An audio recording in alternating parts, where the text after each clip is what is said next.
मकर संक्रांति का पर्व एक ऐसा पर्व है जिसका संबंध कई प्रकार के आहारों से है।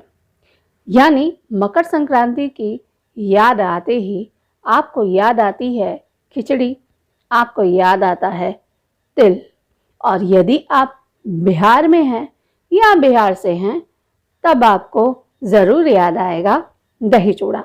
लेकिन दही चूड़ा आया कैसे, ये जानना भी बहुत दिलचस्प है। तो चलिए आज बात करते हैं इसी दही चूड़ा की।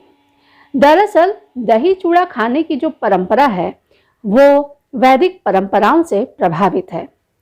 वैसे भी अभी हाल में ही एक शोध में पता चला है कि झारखंड का सिंहभूम समुद्र से ऊपर आने वाला सबसे पहला भूखंड था।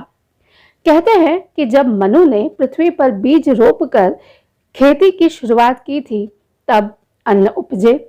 खीर सबसे पहले पकाया जाने वाला भोजन है जिसे क्षीर पाक कहा गया।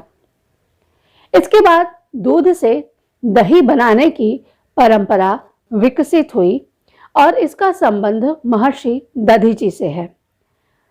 दही को वैसे भी संस्कृत में दधी ही कहते हैं। तो धान के लावे को इसके साथ खाया गया। भोजन को तले जाने की व्यवस्था की शुरुआत तब नहीं हुई थी और महर्षि दधीची ने सबसे पहले दही में धान मिलाकर भोजन की व्यवस्था की थी। बिहार के सारण जिले में स्थित है मां अंबिका भवानी मंदिर।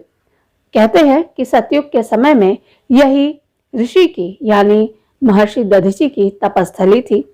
एक बार अकाल के समय ऋषि ने माता को दही और धान का भोग लगाया था। तब देवी अन्नपूर्णा रूप में प्रकट हुई और अकाल समाप्त हो गया। दही चूड़ा का संबंध मिथिला की संस्कृति से भी है। धनुष यज्ञ के समय मिथिला पहुंचे ऋषि मुनियों ने दही चूड़ा का भोज किया था। इतने बड़े आयोजन में ऋषियों के भोजन में इसे प्रसाद के रूप में ग्रहण किया गया और फिर दही चूड़ा की परंपरा चल पड़ी। वैसे दूध एक संपूर्ण पेय है और दही चूड़ा संपूर्ण आहार है।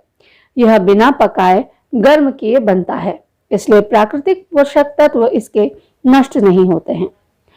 वैसे दही चूड़ा का संबंध तो बंगाल से भी है। दही चूड़ा की आधुनिक परंपरा को लाने का श्रेय बंगाल के गौड़ सिद्धों को जाता है। ये कहानी तब की है जब बिहार नहीं बंगाल ही राज्य हुआ करता था।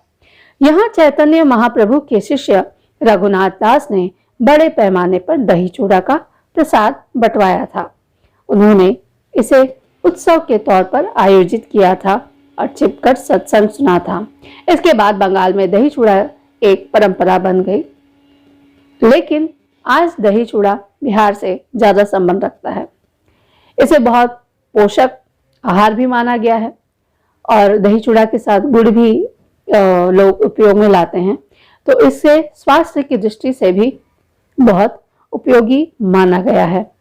बहरहाल इसके स्वास्थ्यगत गुणों पर चर्चा हम बाद में करेंगे। फिलहाल तो आप दही चूड़ा खाइए और इतिहास को जानिए और गर्व कीजिए अपनी परंपरा में।